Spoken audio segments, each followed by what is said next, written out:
Hi friends, welcome to Renna வீட்டு சமையல். ரென்னா வீட்டு சமையலில் இன்றைக்கி ரொம்ப சுவையான உதிரியான வெஜிடபிள் பிரியாணி தான் பார்க்க போகிறோம்.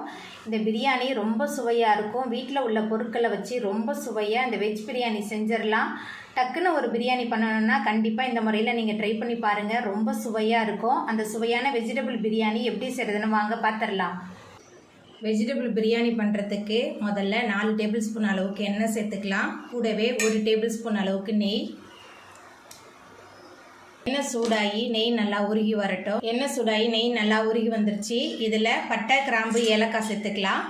பட்டை, கிராம்பு, ஏலக்காய் நல்லா பொரிய ஆரம்பிச்சிருச்சு. நீல வாக்கில் நறுக்குன 2 பெரிய வெங்காயம் சேர்த்துக்கலாம்.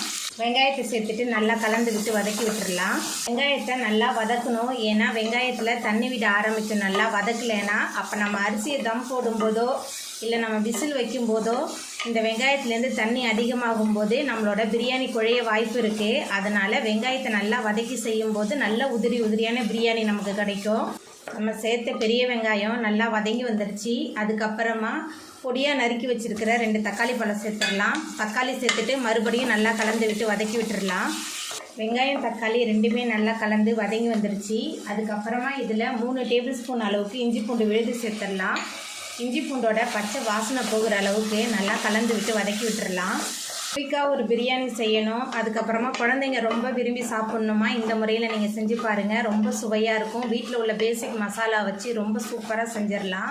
வெங்காயம், தக்காளி நல்லா வதங்கி இஞ்சி பூண்டோட பச்சை வாசனை போகணும். அதுக்கப்புறமா இதில் மசாலா தூள்லாம் சேர்த்துக்கலாம். குழம்பு மிளகாய் தூள் 5 டேபிள் ஸ்பூன் எடுத்திருக்கேன். அதுக்கப்புறமா மஞ்சத்தூள் 1 ஸ்பூன் அளவுக்கு சேர்த்துக்கலாம். வீட்டிலே அரைச்ச பிரியாணி மசாலா 2 டேபிள் ஸ்பூன் சேர்க்குறேன். சேர்த்துட்டு நல்லா கலந்து விட்டுடலாம். மசாலா, வெங்காயம், தக்காளி எல்லாமே சேர்ந்து நல்லா கலந்து வதங்கணும். அடுப்பை மிதமான தணலில் வச்சு நல்லா கலந்து விட்டுடலாம். மசாலா, வெங்காயம், தக்காளி எல்லாமே சேர்ந்து நல்லா கலந்து வதங்கி வந்துருச்சு. அதுக்கப்புறமா இதில் 2 டேபிள் ஸ்பூன் அளவுக்கு தயிர் சேர்த்துக்கலாம். கூடவே 1 கைப்பிடி நிறைய புதினா சேர்த்துக்கலாம். அதுக்கப்புறமா 1 கைப்பிடி நிறைய கொத்தமல்லி சேர்த்துக்கலாம். அதுக்கப்புறமா இந்த பிரியாணிக்கு தேவையான அளவுக்கு கல் உப்பு சேர்த்துக்கலாம். சேர்த்துட்டு நல்லா கலந்து விட்டுடலாம். மசாலாலாம் சேர்த்துட்டு நல்லா கலந்து விட்டு வதக்கியாச்சு. அதுக்கப்புறமா இதில் கேரட் சேர்த்துக்கலாம். மீடியம் சைஸில் 4 கேரட் நறுக்கி வச்சுருக்கேன். இது கூடவே 10 பீன்ஸ் நறுக்குனது சேர்த்துட்டு நல்லா கலந்து விட்டு வதக்கிடலாம். இந்த காய் தான் சேர்க்கணுன்னு இல்லை, உங்களுக்கு பிடித்த எந்த காய் வேணாலும் சேர்த்துக்கலாம். இன்றைக்கி நான் கேரட், பீன்ஸ் தான் சேர்த்துருக்கேன். பீன்ஸ் அதிகமாக சேர்க்கும்போது வெஜ் பிரியாணி ரொம்ப சுவையாக இருக்கும். கால்சியம் சத்தும் அதிகமாக இருக்குது. குழந்தைங்க பொரியலாக செஞ்சால் சாப்பிட மாட்டாங்க. இந்த மாதிரி நம்ம பிரியாணிலெலாம் செஞ்சு கொடுத்தா ரொம்ப விரும்பி சாப்பிடுவாங்க. கேரட், பீன்ஸ்லாம் நல்லா கலந்து வதங்கி வந்துருச்சு. அதுக்கப்புறமா இதில் தண்ணி சேர்த்துக்கலாம். நான் 3 டம்ளர் அரிசி எடுத்திருக்கேன். சாப்பாட்டு அரிசி தான் எடுத்திருக்கேன். அதுக்கு 6 டம்ளர் அளவுக்கு தண்ணி சேர்க்குறேன். தண்ணி சேர்த்துட்டு நல்லா கலந்து விட்டுடலாம். சாப்பாட்டு அரிசினால 1க்கு 2 எடுத்திருக்கேன். இதே பிரியாணி அரிசி எடுக்கிற மாதிரி இருந்தால் 1க்கு 1.5 எடுத்துக்கோங்க. தண்ணி சேர்த்து நல்லா கலந்து விட்ட பிறகு ஒரு மூடி போட்டு வச்சிடலாம். மசாலாவோட பச்சை வாசனை போகிற அளவுக்கு நல்லா கொதித்து வரட்டும்.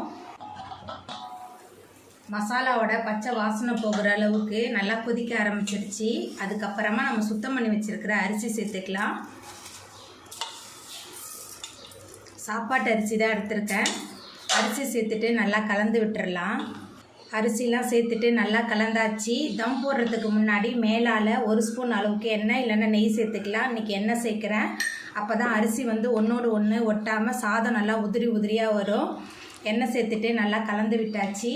அதுக்கப்புறமா குக்கர் மூடி போட்டுடலாம். நான் குக்கரில் தான் பண்ணுறேன். குக்கர் மூடி போட்டு ஒரு விசில் வச்சிடலாம். 2 விசில் வந்ததுக்கப்புறமா நம்ம அடுப்பு ஆஃப் பண்ணிடலாம். நம்ம தம்லேருந்து எடுத்துடலாம். பாருங்கள் எவ்வளோ சூப்பராக வந்திருக்குன்னு சொல்லிட்டு. சாதம்லாம் குழையாமல் ஒன்றோடு ஒன்று ஒட்டாமல் நல்ல உதிரியாக வந்திருக்கு. இது ஆற இன்னுமே நல்ல உதிரியாக வந்துடும். அவ்வளோதாங்க, ரொம்ப சுவையான வெஜ் பிரியாணி சூப்பராக ரெடி ஆகிட்டு. இந்த உதிரியான வெஜ் பிரியாணியை நீங்களும் உங்கள் வீட்டில் செஞ்சு பாருங்கள். இந்த வீடியோ உங்களுக்கு பிடிச்சிருந்தா லைக் பண்ணுங்கள், ஷேர் பண்ணுங்கள், கமெண்ட் பண்ணுங்கள், சப்ஸ்கிரைப் பண்ணுங்கள். அப்படியே பக்கத்தில் உள்ள பெல் பட்டனையும் கிளிக் பண்ணிடுங்க. நன்றி.